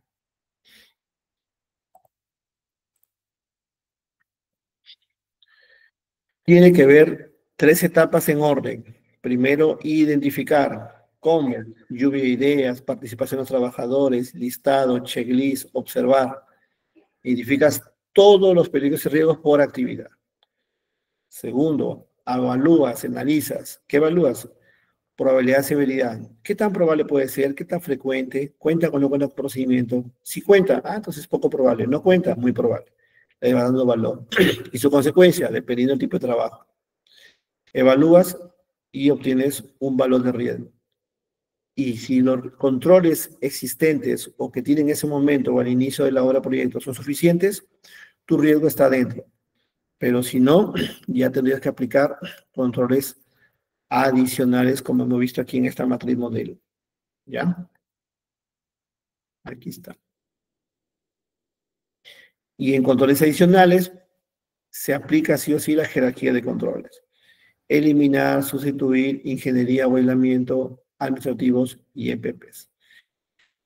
Hasta aquí me quedo. Disculpe que me extendí unos 15 minutos, pero quisiera por favor que me envíen preguntas o de repente puedan en audio también preguntar y puedo absorber las preguntas, no hay ningún problema.